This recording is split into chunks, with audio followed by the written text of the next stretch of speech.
வல்ல இறைவனின் அருள் கருணையினால் இந்த அருள்மிகு வழிகாட்டும் மாளிகைப்பாறை ஸ்ரீ கருப்பசாமி கோவிலுக்கு வருகை தந்திருக்கிற அனைத்து பக்தர்களுக்கும் நமது திருக்கோவிலிலே நடைபெறுகிற ஒவ்வொரு அருள்நிறை காட்சிகளை எல்லாம் யூடியூப் சேனல் மூலமாக உலகமெங்கும் பார்த்து தனக்குள் பிரார்த்தனை செய்து கொண்டிருக்கிற எல்லா பக்தர்களுக்கும் உங்கள் அனைவருடைய எண்ணங்களும் நிறைவேறி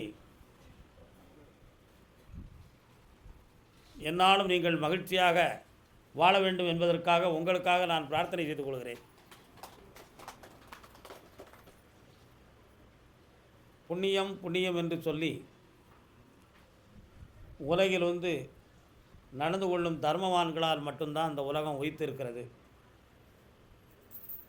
அப்படியே இருந்தாலும் புண்ணியம் 100க்கு 20%, பாவம் 75%மாகத்தான் இந்த கலியுகத்தில் நடந்து கொண்டு இருக்கிறது.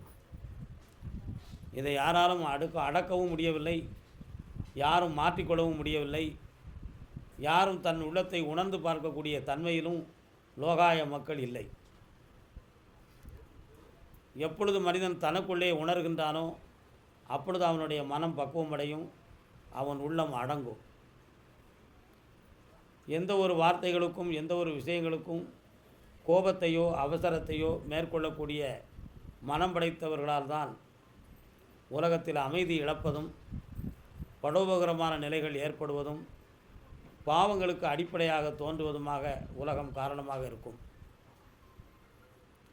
நம்முடைய முன்னோர்கள் ஞானியர்கள் இந்தியாவில் அதிகம். தடுக்கி விழுந்தால் சித்தர்கள், எங்கு பார்த்தாலும் யோகியர்கள், மகான்கள் தோன்றிய ஒரு பூமின்னு இருக்குன்னா அந்த தர்ம பூமி இந்தியா.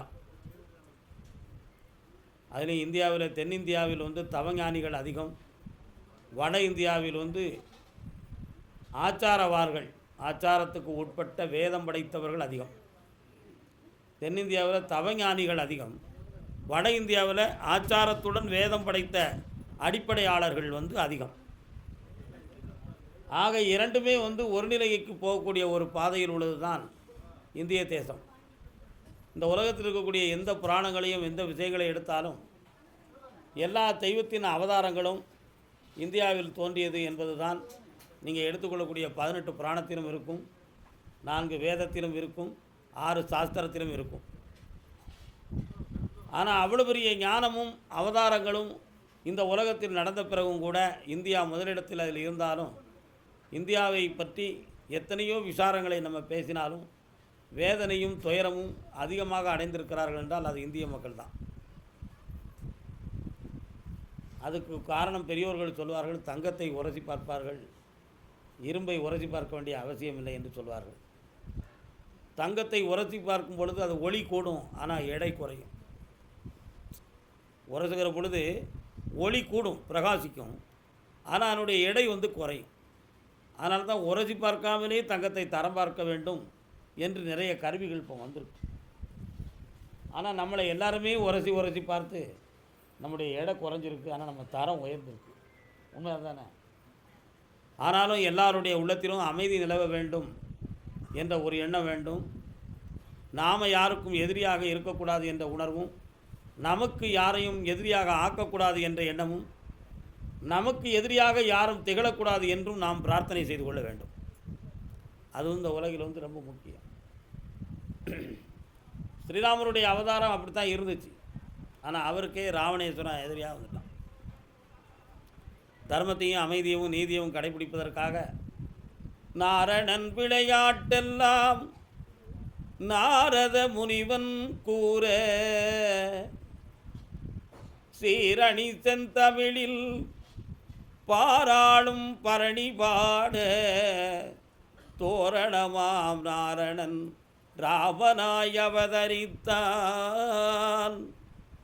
ஸ்ரீமன் நாராயணனுடைய திருவிளையாடல்களை நாரத மகாமுனிவர் வால்மீகிட்ட சொல்லி சீர் அணிகளாக அணிவகுத்து கம்ப ராமாயணத்தை பெருக்கி அடிப்படை நூலாக வால்மீகியினுடைய முதல் நூலாக இருந்து தோரணமாய் தமிழ் மொழிக்கு ஒரு பெரிய அழகாக காட்சி அளித்து கொண்டிருந்த அவதாரம் கம்பராமாயணத்தினுடைய தன்மை. அந்த ஸ்ரீராமனுடைய அவதாரம் தான் உலகத்தில் தர்மத்தை நிலைநாட்ட வந்த அவதாரம். ஆனால் அப்பேற்பட்ட ஸ்ரீராமனுக்கு எதிரியாக ராவணன் இருந்தான். அதனால் என்னைக்கு நாளும் தர்மத்துக்குன்னு ஒரு எதிரி இருக்கோ அது அதர்மமாக தான் இருக்கும். அமைதிக்குன்னு ஒரு எதிரி இருந்தால் அது ஒரு புரட்சியாகத்தான் இருக்கும், அது ஒரு புயலாகத்தான் இருக்கும். அதனால் உலகம் தோன்றிய எந்நாளிலும் எப்பொழுதுமே பாசிட்டிவ் நெகட்டிவ் மாதிரி நன்று தீது, அறம் மரம், தர்மம் அதர்மம், நீதி அநீதி என்ற இரண்டும் ஒருமித்தே இந்த உலகம் தோன்றி அது என்று ஒருமித்தே நடந்து கொண்டிருக்கு. பட்டினத்தார் குடும்பத்தை விட்டு புறப்பட்டு வரும் பொழுது குடும்பத்தையோ மனைவியோ வெறுத்து வெளியே வரல. தான் செய்த பிழை இதுவரை இறைவனை பற்றி சிந்திக்காமல் நாம் செய்த பிழை இவ்வளோ நாளும் நம்மளை வெறுமனையாக இருக்க வச்சிடுதே அப்படி நினைத்து தான் தன்னுடைய மகன் மூலமாக அவருக்கு ஒரு ஞானம் கிடைத்து அவர் குடும்பத்தை விட்டு வெளியே வந்தார். அறத்துண்டோடு வெளியே வந்தாலும் அவருடைய உள்ளம் பக்குவப்படாத காலங்களில் அவர் புலம்பியதெல்லாம் நமக்கு வழிகாட்டக்கூடிய ஞான பாடல்களாக நமக்கு கிடைத்தது. ஊர் விட்டு போனாலும் என்னுடைய உள்ளம் உறவு விட்டு போகவில்லை என்று அவர் கண்ணீர் விட்டது உண்டு. தாயார் மீது பாசத்தால் ஊரை விட்டு வெளியே வர முடியலை. உள்ளத்தை முழுமையாக துறக்காமல் சகோதரி பாசத்தை வெறுக்க முடியலை. அப்படியே இருந்தாலும் நஞ்சு கலந்த அப்பத்தை கொடுத்து என்னை அழிக்க வேண்டும் என்று சகோதரி நினைத்தாள். தன்வினை தன்னை சுடும், ஓட்டப்பம் வீட்டை சுடும் என்ற வாக்கால் அந்த உறவும் எனக்கு முறிந்து விட்டது. உறவு முறிந்து விட்டாலும் அந்த உறவின் மீது வைத்த பற்று என்னை விட்டு முடியவில்லை. என் சகோதரி இப்படி செய்து விட்டாலே நான் அவள் மீது வைத்திருந்த அன்பென்ன, பாசம் என்ன, பற்றென்ன என்றெல்லாம் உணர்ந்து ஒவ்வொரு நாளும் அவர் உணர்ந்து வேதனைப்பட்டார். அதான் அவர் சொன்னார், ஊர் விட்டு துறவு கொண்டேன், உறவு விட்டு விரவு கொள்ளவில்லைன்னு சொன்னார். உறவை விட்டு வெளியே வரல, ஊரை விட்டு வெளியே வந்துட்டேன் அப்படின்னு சொன்னார். அதுக்கு பிறகு ஒவ்வொரு நாளும் அவர் உள்ளத்துக்குள்ளே உணர்ந்து உள்ளம் ஒரு கேள்வி கேட்கும், அறிவு ஒரு பதில் சொல்லும். அப்படி நெஞ்சோடு புறத்தல் அதுக்கு பேர். மனசு ஒரு கேள்வி கேட்கும், அறிவு ஒரு பதில் சொல்லும். வெளியே இருந்து ஒரு பதில் நமக்கு கிடைக்குமா என்று எதிர்பார்த்து இருப்பார், அந்த பதில் கிடைக்காது. அந்த பதில் யார் மூலமாக கிடைக்கும்? சமுதாயத்தை தான் வேண்டாம்னு சொல்லிட்டோம், மகாதேவனாகிய இறைவன் மூலமாகத்தானே கிடைக்க வேண்டும் என்று நினைத்து காத்திருந்து காலங்களை எல்லாம் போக்கி காடே திரிந்து காற்றை புசித்து கடந்தவம் கொண்டவர்கள் போல ஊர் எல்லையில் உட்கார்ந்து உள்ளநோக உட்கார்ந்து தனக்குள்ளே உணர்ந்து இது சரி, இது தவறு, இது வேணும், இது வேண்டாம் அப்படிங்கிற அத்தனை விஷயத்தையும் முடித்த பிறகு ஒரு தெளிவு கிடைத்தது. அந்த தெளிவு தான் ஞானமாக இருந்துச்சு. அந்த தெளிவு தான் ஞானம். அந்த தெளிவில் அவருக்கு கிடைத்த விடை தான் இந்த உலகத்தில் விதிக்கப்பட்ட விதியை யாராலும் தடுக்க இயலாது. இறைவன் கொடுக்க நினைத்ததை மனிதனால் தடுக்க முடியாது. இறைவன் இப்பொழுது வேண்டாம் என்று நிறுத்தி வைத்ததை எந்த மானிடனாலும் வழங்க இயலாது, முடியாது. அதைத்தான் இட்டபடி இதுவென்று இருப்பதே நிஜமென்று உணர்ந்தேன்னு சொன்னார். நமக்கு விட்ட விதி இதுதான். இதை உணர்ந்து நிஷ்கலமாக இருப்பதே நன்றென்று சொல்லி நிலைத்து இருந்த தன் உள்ளத்தை சீர்குலைக்காமல் நிறைந்த மனப்பக்குவத்தோடு, இறைவா நீ எனக்குள் என்னை ஆள வேண்டும், என்னை நீ ஆள வேண்டும், இந்த உலகத்தில் உறவு பாசம் பற்று என்று பதம் பறைத்து இருக்கின்ற என் மனதை நீ காக்க வேண்டும், மீண்டும் இந்த பற்றென்னும் பாச வலைகளுக்குள்ளே மூழ்கி பாவத்தின் சங்கடத்திலே என்னை மாற்றாதிருந்து என்னை நீ வாழ வைக்க வேண்டும் என்று சொல்லி தவம் இருக்க ஆரம்பித்த பின்புதான்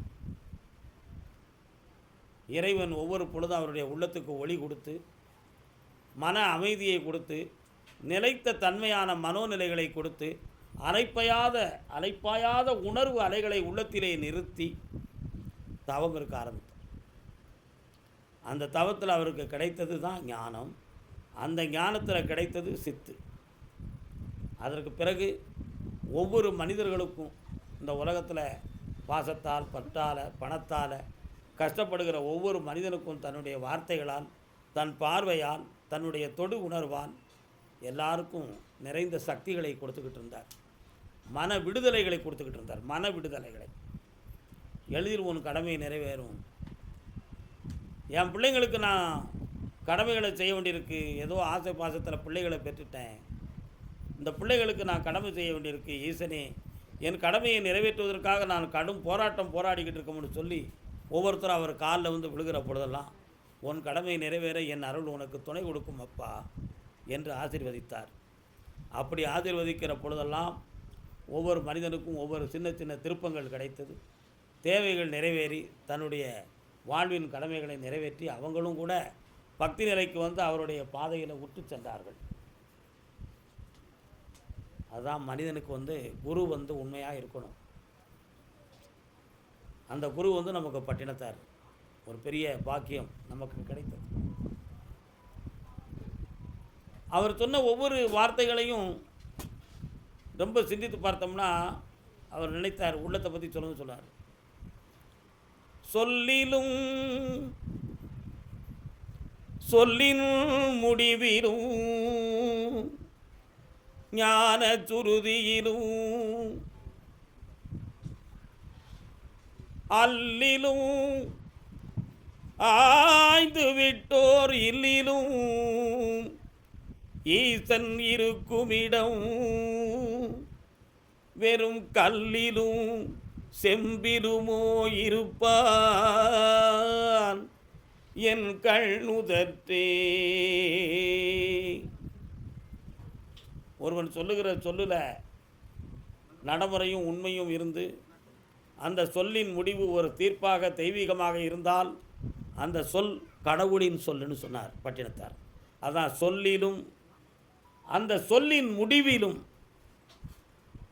அதுக்கு அடுத்து சொல்றார் ஞான சுருதியிலும், மூலாதாரத்திலிருந்து சகசிரார வரை இழுக்கின்ற மூச்சாகிய பிராணனிலும் சுவாசத்திலும் அவன் இருக்கிறான், இறைவன் இருக்கின்றான். எப்படி இந்த பிராணனும் சுவாசத்தில் இருக்கான்? உயிருங்கிறது ஒரு சாதாரண காற்று தான் அப்படின்னு நினச்சா இறந்த ஒருத்தனுக்கு காற்றை பிடிச்சி நம்ம வந்து எத்தனையோ டயர்களில் காற்றை பிடிக்கமே, அது மாதிரி இறந்தவனுக்கு காற்றை பிடிச்சி பிழைக்க வச்சுருக்கலாம். அப்படி என்றால் அந்த மனிதனுடைய உடலுக்குள்ளே ஓடக்கூடிய காற்று சாதாரண காற்று அல்ல, அது ஒரு பிராணன் காற்று. அந்த பிராணன் தனக்குள்ளே முடிவெடுத்து உடலை விட்டு செல்கிறதா, அல்லது இந்த பிராணனுக்கு அப்பாற்பட்ட ஒரு ஆற்றல் வந்து சொல்லி இந்த மனிதனை விட்டு செல்கிறதா என்பதை பற்றி அவர் நிறைய பேசுகிறார். அதால் ஞான சுருதியிலும், அதுக்கு அடுத்து சொல்கிறார் அல்லிலும். அல்லுன்னா இரவுன்னு அர்த்தம். அல்லிலும்னு சொன்னால் அதுக்கு அடுத்து உள்ளது என்னது? பகலிலும் இருக்கான், இரவாகவும் இருக்கிறான், பகலாகவும் இருளாகவும் இருக்கிறான், ஒளியாகவும் இருக்கிறான் அப்படின்னு சொல்கிறார். அல்லிலும் ஆய்ந்து விட்டோர் இல்லிலும், இதை உள்ளே ஆராய்ந்து பார்த்தவங்களுடைய இல்லத்தில் இருக்கான். அந்த இல்லம் எது? நம்முடைய ஹிருதயம்ங்கிற உள்ளம். அதைத்தான் சொல்கிறார். இதை ஆழ்ந்து சிந்தித்து பார்த்தவனுக்கு உள்ளிலும், உள்ளத்துக்குள்ளேயும் பகவான் இருக்கான். இத்தனை இடத்தையும் விட்டுவிட்டு நீ கல்லிலும், கல் சிலையிலையும் செம்பு சிலையிலும் இருப்பான் என்றால் நம்புகிறாய். உன் மனதுக்குள் இருக்கிறான் என்பதை நீ உணர்ந்து வணங்கிய பிறகு இந்த உலகத்தில் நீ எந்த பொருளை பார்த்து வணங்கினாலும் அவன் காட்சி தெரியும்னு சொன்னார். அதான் அந்த விஷயத்தில் சொல்கிறாரு, அல்லிலும் ஆய்ந்து விட்டோர் இல்லிலும். இல்லம்னா அந்த அகம் உள்ளத்துக்குள்ளேயும்.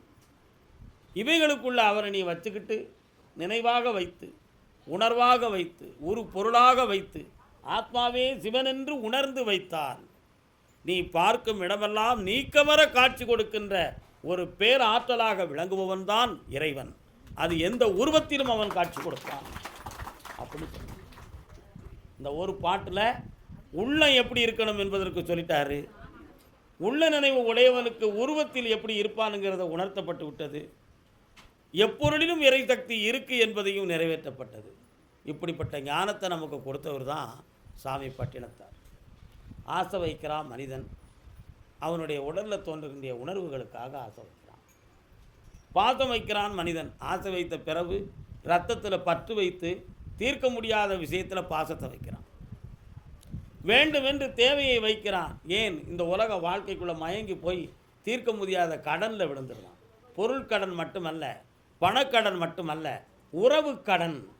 தகப்பனுக்கு இதை செஞ்சே ஆகணும், பிள்ளைகளுக்கு இதை செய்தாகணும், மனைவிக்கு இதை செய்தாகணும், நம்மளை நம்பி இருக்கக்கூடிய நண்பர்களுக்கு இதை செஞ்சாகணும், நம்மளை நம்பி இருக்கக்கூடிய பக்தர்களுக்கு இதை செய்தாகணுங்கிற ஒரு மாபெரும் கடனுக்குள்ள மனிதன் விழுந்துருந்தான். அதையெல்லாம் நிறைவேற்றதுக்கு ஒரே ஒரு சக்தி கடவுளுங்கிற ஒரு சக்தி தான். அந்த சக்தி பள்ளி கொள்வதற்கு ஒரே ஒரு தூய்மையான இடம் நம்முடைய உண்மையான உள்ளம். இந்த உள்ளத்துக்குள்ளே மட்டும் நம்முடைய இறைவனை நிறைவு செய்து ஆனந்தம் கொண்டு நம்ம பார்த்துக்கிட்டோம்னா நம்முடைய ஒவ்வொரு செயலும் ஒவ்வொரு வார்த்தையும் நம்ம நடக்கிற நடைமுறையும் ஒழுக்கமானதும் நேர்மையானதும் தெய்வீகமானதுமாகவே இருக்கும். என் குருநாதர் ஒருவர் சொல்வார், யாரையும் யாருக்காகவும் பகைக்கக்கூடாதப்பா, யாரையும் யாருக்காகவும் ஏன் பகைக்கக்கூடாது? என் கூட இருக்கவனுக்கு ஒருத்தன் பகைவன்னா அவன் கடவுளுக்கு பிள்ளை, நீ ஏன் அவனை பகைத்தாய் என்று தெய்வம் கேட்டால் நீ என்ன பதில் சொல்வாயின்னு கேட்டான். அப்போ யாரும் யாருக்கும் பகைவன் இல்லை. மனிதன் அறிந்து ஒரு முறை பேசுகிறான், அறியாமையில் ஒரு தரம் பேசுகிறான், ஆவேசத்தில் ஒரு வார்த்தை பேசுகிறான், ஆசையில் ஒரு வார்த்தை பேசுகிறான், சூழ்நிலையில் பேசுகிறான், சுதந்திரமாக ஒன்று பேசுகிறான், இன்னதென்று அறியாமலும் அவன் பேசுகிறான். அந்த பேச்சுக்கெல்லாம் பகையும் உறவையும் வளர்த்து இந்த உலகத்தில் இருந்தோம் என்றால் ஞானத்தை பற்றி தெரிவதற்கும் இறைஞான இறை சக்தியை பற்றி புரிவதற்கும் காலங்கள் கொள்ளாது.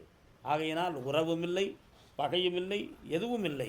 இறைஞானமே சம்மதம் என்று நினைத்து எல்லா மனிதர்களையும் எல்லா உயிர்களையும் கடவுளுடைய பிள்ளை தான், நமக்கு எல்லோரும் சமம் என்று உணர்ந்து பரந்த மனநிலைகளில் இருப்பவன் ஒருவனே ஒரு குருவாக திகழ முடியும் என்று பெரியோர்கள் நமக்கு சொல்லியிருக்கிறாங்க. நம்ம இந்து மதமாக இருந்தாலும் நான் படித்த ஒரு சிறிய காட்சியை உங்களுக்கு நான் சொல்லுவேன். என்ன, நான் பார்த்த ஒரு சின்ன காட்சி. அதாவது இயேசு கிறிஸ்துவை பற்றி சொல்லும் பொழுது அந்த பாதையை பற்றி நம்ம சொல்ல முடியாது, நமக்கு சொல்லதுக்கு ரைட் கிடையாது.